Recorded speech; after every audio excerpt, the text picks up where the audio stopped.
수녀원에 나이 많은 수녀가 노환으로 누워있게 되었는데 젊은 수녀가 병수발을 들어주게 되었습니다. 그런데 젊은 수녀가 돌봐주는 것이 마음에 들지 않았던지 이 늙은 수녀가 자꾸 잔소리를 하고 타박을 하는 것이었어요. 그러니까 도와주고 있던 젊은 수녀가 마음이 상했어요. 도와주면 고마워할 줄은 모르고 오히려 타박을 하고 구박을 하니까 기분이 나빴던 것입니다. 그래서 홧김에 문을 꽝 닫아버리고 이 젊은 수녀가 이렇게 말했어요. 에이, 저 노인네 빨리 죽어라. 그런데 문제는 그 문 바로 옆에 세 장의 앵무새가 한 마리 있었는데 그 말을 듣고 그대로 따라하는 것이었어요.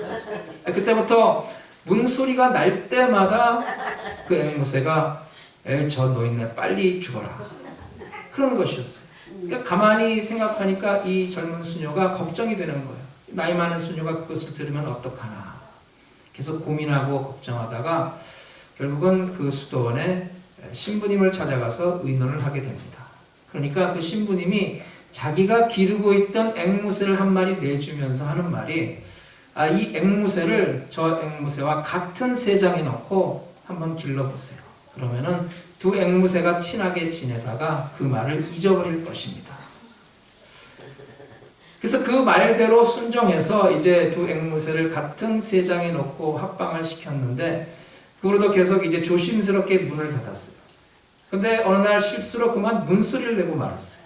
그랬더니 영락없이 그 세장 안에 있던 앵무새가 하는 말이 에이, 저 노인네 빨리 죽었으면 좋겠네. 그러니까 그 옆에 있던 그 신부님이 준 앵무새가 하는 말이 주여 우리의 기도를 들어주소서. 그러니까 이 앵무새가 항상 신부님이 하는 기도를 듣고 있었기 때문에 그 말을 그대로 따라했는데 결국은 더 심각한 그런 말을 하게 되었다는 이야기입니다. 그래서 여러분, 말이라는 것이 정말 얼마나 무서운지 모릅니다.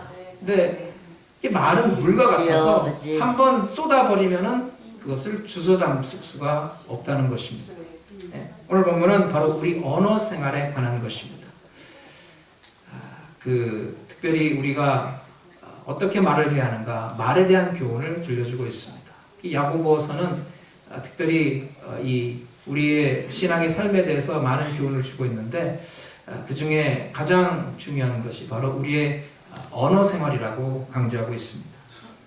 1장 19절에 보면 듣기는 속히 하고 말하기는 더디하라 그랬고 1장 26절에는 누구든지 자기 혀를 재갈 먹이지 않으면 그 사람의 경건은 헛것이라 그랬어요.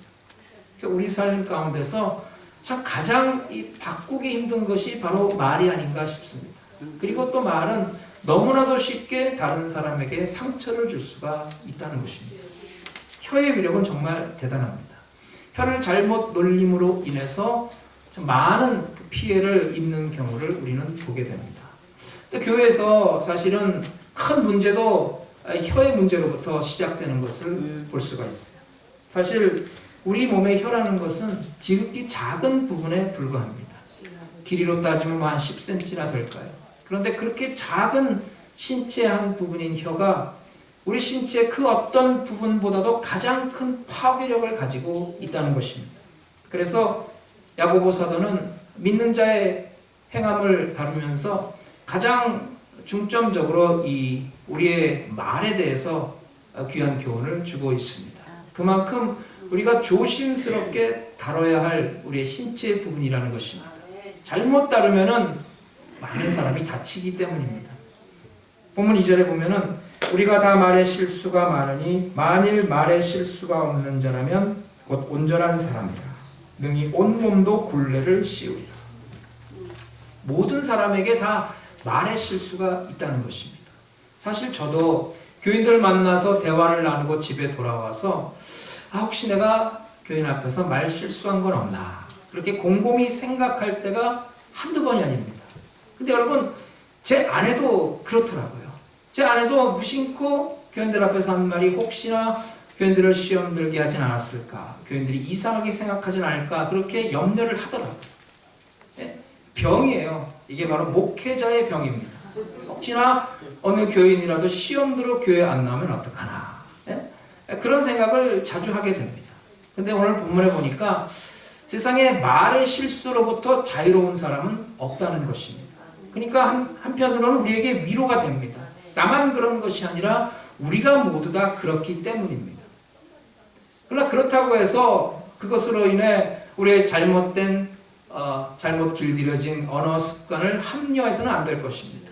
왜냐하면 오늘 본문 말씀은 성도가 그 천하보다 더 소중한 영혼을 구원하는 그 믿음을 가진 자로서 믿음의 능력이 우리의 혀까지 잘 다스려 한다고 말씀하고 있기 때문입니다.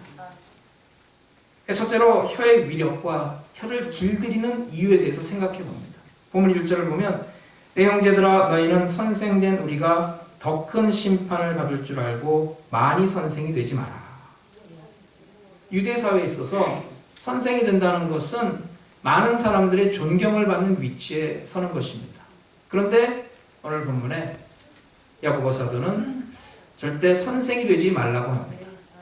그 이유는 물론 선생이 되는 것이 참 귀한 일이고 하나님의 말씀을 맡은 자여서 참으로 존경받는 위치이긴 하지만 그만큼 또한 하나님께서 더 큰 책임을 요구하시기 때문입니다. 맡은 일이 클수록 더 큰 책임이 요구되는 것입니다. 그리고 선생이 되면은 말을 많이 하게 됩니다. 말을 많이 하는 직업이기 때문에 그만큼 말 실수도 많이 하게 되어 있다는 거예요. 그 선생이 더 큰 심판을 받는다는 것은 아마도 그 말로 인한 죄로 다가오는 심판을 가리키는 것일 겁니다.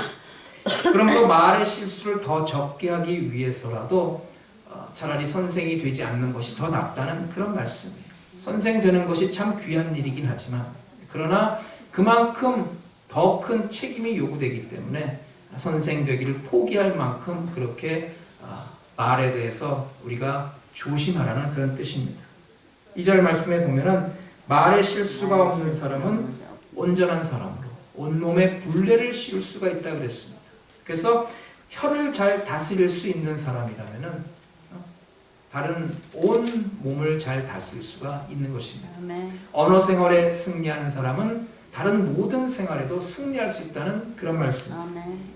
그 예로 말과 배를 들고 있습니다. 3절에서 말씀하는 말은 우리가 말하는 말이 아니라 우리가 타는 말입니다. 그런데 그 말을 입에 재갈을 물려서 길들인다고 했을 때 아마도 그것은 아직 길들여지지 않은 야생말을 가리키는 거예요. 그러니까 그 길들여지지 않은 말을 길들일 때 어떤 방법을 쓰냐면은 온몸을 묶어서 길들이는 것이 아니라 입에 재갈을 물려서 길들인다고 그랬어요. 그러니까 그 입만 잡으면은 온 몸을 잡을 수가 있다는 것입니다. 우리가 더 쉽게 이해하기 위해서 소를 예로 들어보겠습니다. 여러분 그 크고 힘센 소를 길들일 때 온몸을 묶지 않고 입은 아니지만 코에다가 구멍을 뚫고 콧뚜레를 걸어 놓습니다. 그러면 그 크고 힘센 소를 얼마든지 길들이고 제어할 수가 있다는 거예요. 그것처럼 우리의 삶을 길들이기 위해서는 바로 우리의 혀를 먼저 길들이라는 그런 말씀입니다. 또 배의 예를 들고 있어요. 여러분 엄청나게 큰 배도 그 배를 움직이는 키는 지극히 작습니다. 수천 톤급이나 되는 배라 할지라도 그 운전대는 그냥 우리 타고 다니는 승용차 운전대만 해요. 그러니까 그 운전대를 이리 돌리고 저리 돌리고 손으로 움직임으로써 그렇게 큰 배를 우리가 좌지우지할 수가 있다는 것입니다. 우리 입에서 나오는 말이 우리 생각과 삶을 지배한다. 그런 뜻입니다. 그만큼 말의 위력이 대단하다는 거예요. 그 유명한 권투 선수 무하마드 알리가 한 말이 있습니다. 나비처럼 날아서 벌처럼 쏜다. 경기 전에 상대방이 그런 말을 할 때 정말 그 말이 상대방 선수에게 큰 위협이 되었고 그리고 경기 결과에 큰 영향을 미쳤다는 것입니다. 그만큼 말의 위력이 대단하다는 거예요. 우리 몸의 지극히 작은 부분에 불과하지만은 그러나 그 위력은 우리 신체 그 어떤 부분보다도 더 대단하다는 것입니다. 온 몸을 다스린다는 것. 그래서 우리는 무엇보다도 이 혀를 먼저 잡아야 합니다. 또 우리가 혀를 길들여야 하는 이유는 우리 혀가 엄청난 파괴력을 지니고 있기 때문입니다. 혀는 작기 때문에 작은 불에 비유하고 있습니다. 그런데 그 불은 참으로 대단한 위력을 가진 불이라고 그랬어요.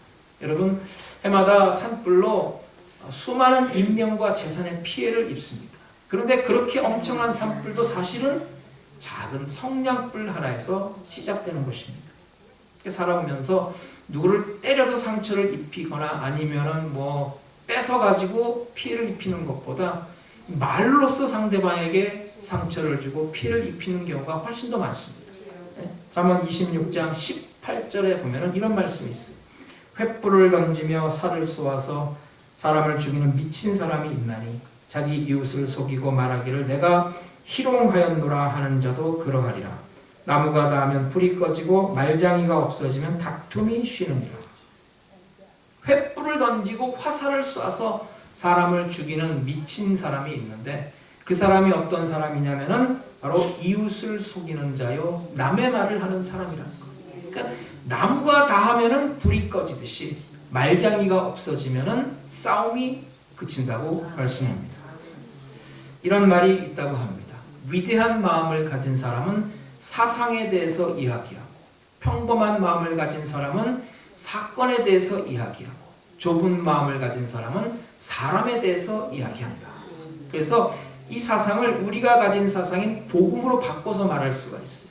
우리는 모이면은 복음에 대해서 이야기합니다. 그렇다면 우리는 위대한 마음을 가진 사람입니다. 우리가 모여서 세상 돌아가는 이야기, 사건에 대해서 이야기합니까? 그렇다면 우리는 평범한 마음을 가진 사람입니다. 근데 혹시 우리가 모여서 다른 사람 이야기하기를 좋아합니까? 만약 그렇다면 우리는 좁은 마음을 가진 사람이라는 뜻입니다. 나의 말 한마디가 다른 사람에게 피해를 입힐 수 있다는 것을 잊지 말아야 합니다. 그래서 잠언서 18장 21절에 보면은 죽고 사는 것이 혀의 권세에 달렸나니 혀를 쓰기 좋아하는 자는 그 열매를 먹으리라. 오늘 본문 6절에도 보면은 혀는 곧 불이요 불의의 세계라. 혀는 우리 지체 중에서 온몸을 더럽히고 삶의 수레바퀴를 불사르나니 그 사르는 것이 지옥불에서 나리라. 얼마나 엄청난 말씀입니까? 혀가 대단한 위력을 가지고 있는데 그 불과 같은데 그것이 우리 온몸을 더럽히고 우리 온몸을 불사르는데 그것이 마치 지옥불과 같다고 그 위력이 대단한 것을 말씀하고 있습니다.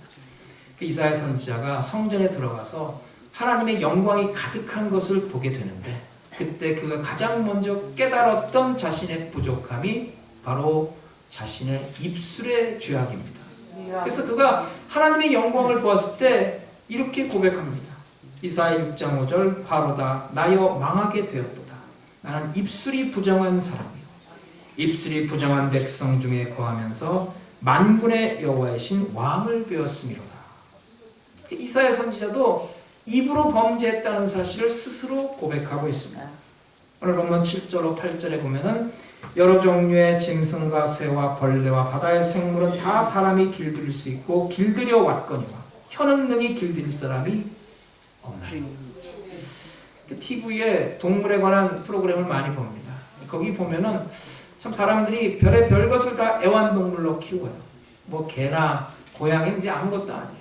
심지어는 이 악어를 애완동물로 키우는 사람도 있고 도마뱀을 애완동물로 키우는 사람도 많이 있습니다. 심지어는 물리면 죽는 이 독거미를 애완용으로 키우는 사람도 있더라고요. 모든 것이 다 가능합니다. 세상 모든 동물들이 어느 정도 길들일 수가 있다는 것입니다. 그래서 날짐승, 들짐승, 바다에 사는 모든 생물, 곤충까지도 길들인다는 것입니다. 그러니까 야고보 사도 당시에도 이런 것들을 길들인 사람이 있었던 것 같아요. 그런데 절대 길들여지지 않는 것이 있으니 바로 사람의 혀라는 것입니다. 거기에 문제가 있는 거예요.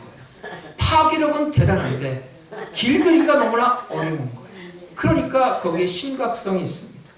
저런 스피커는 몇 년이 지나면 성능이 떨어져서 소리가 잘 안 나는데 요 입은 오래될수록 성능이 더 세져요.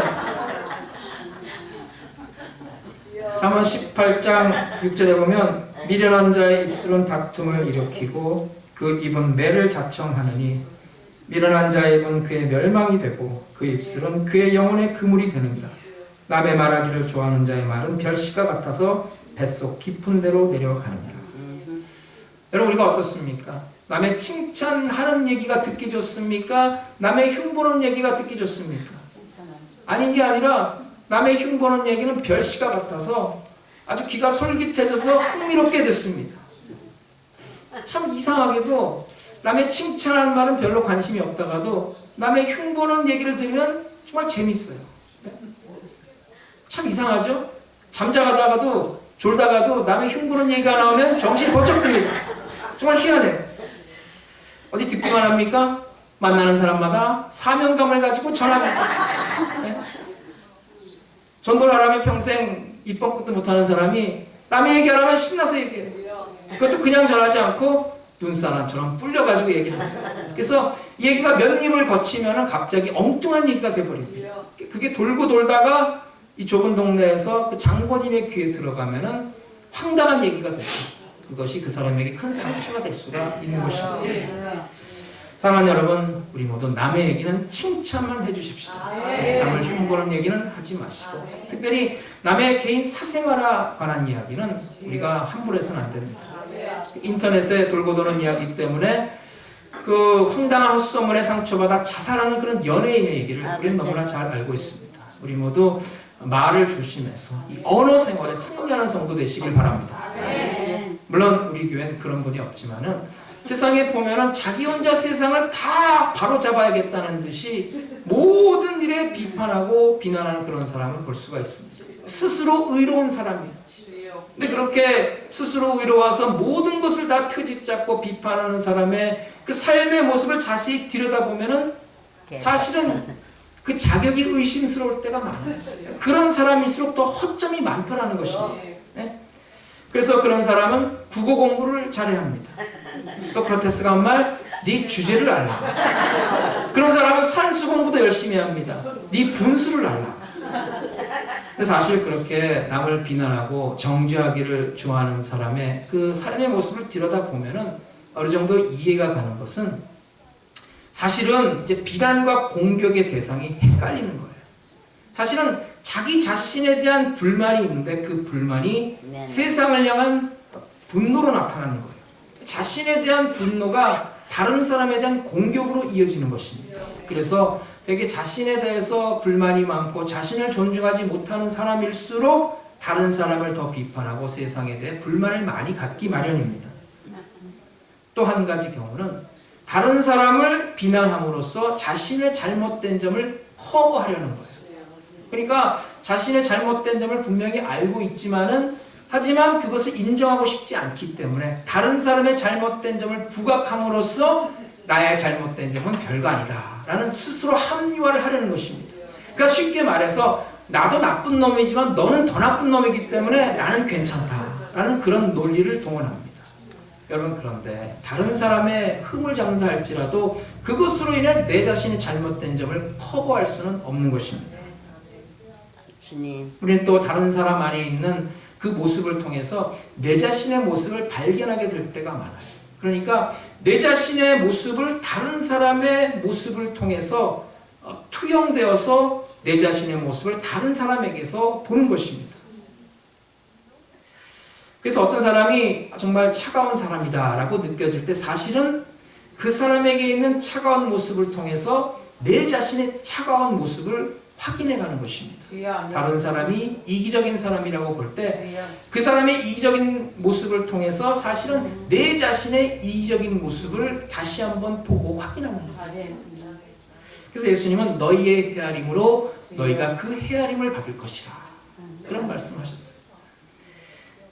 그 태조 이성계와 무학대사의 나눈 대화가 참 유명합니다. 근데 태조 이성계가 왕이었는데 그의 멘토 역할을 했던 그 무학대사와 아주 절친한 사이였어요. 흉어물 없이 대화를 하는 그런 사이였어요. 근데 한 번은 태조 이성계가 무학대사에게 좀 놀리고 싶은 생각이 들어서 이런 말을 했어요. 대사, 오늘 내가 대사의 얼굴을 보니까 돼지상이군요. 근데 그 말을 듣고 무학대사가 아주 태연하게 하는 말이 전하, 제가 오늘 전하의 얼굴을 배우니까 부처님상입니다. 그러니까 그 말을 듣고 이 태조 이성계가 놀라가지고 다시 물었어요. 아니 대사, 나는 대사의 얼굴이 돼지라고 놀렸는데 어떻게 대사는 내 얼굴이 부처님상 같다고 칭찬하시오.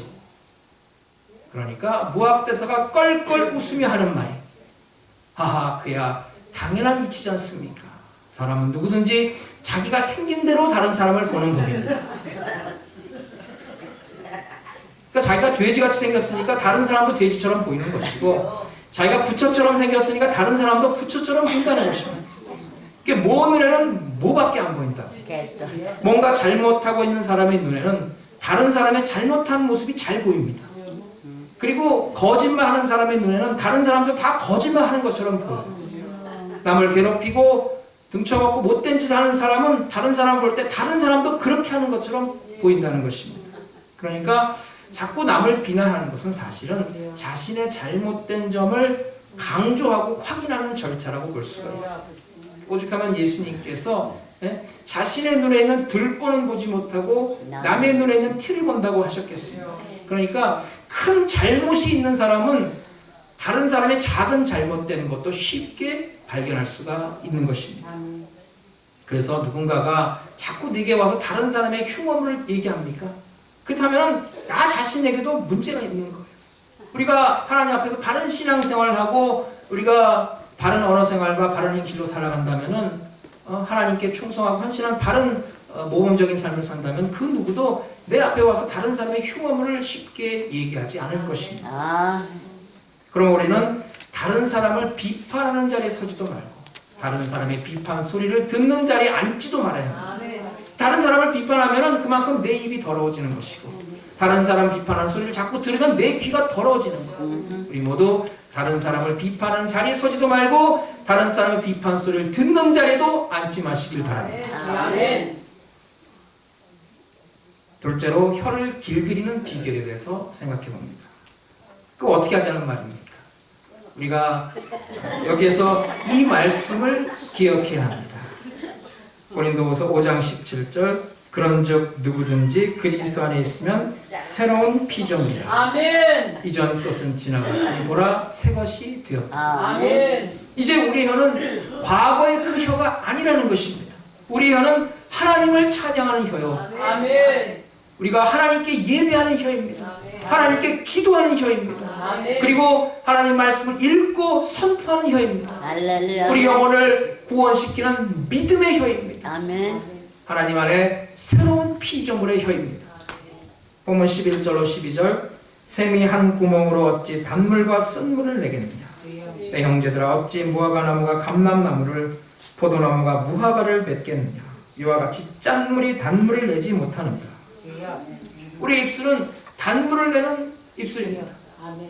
우리는 포도나무 대신 예수님께 붙어있는 포도나무 가지입니다. 우리는 이제 포도 열매를 맺을 포도나무입니다. 그렇기 때문에 우리 입에서 짠물이 나오는 것도 합당하지 않고 쓴물이 나오는 것도 합당하지 않고 우리 삶에 감람 열매가 맺히는 것도 합당하지 않습니다. 여러분, 하나님이 창조하신 혀가 원래부터 그렇게 악한 것은 아니었는데 여러분, 인간의 타락한 본성으로 인해서 그 혀가 악하게 쓰임받는 것입니다.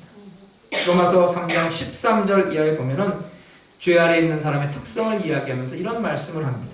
저희 목구멍은 열린 무덤이요, 그 혀로는 속임을 베풀며 그 입술에는 독사의 독이 있고 그 입에는 저주와 악독이 가득하고. 좀 무서운 말씀이죠.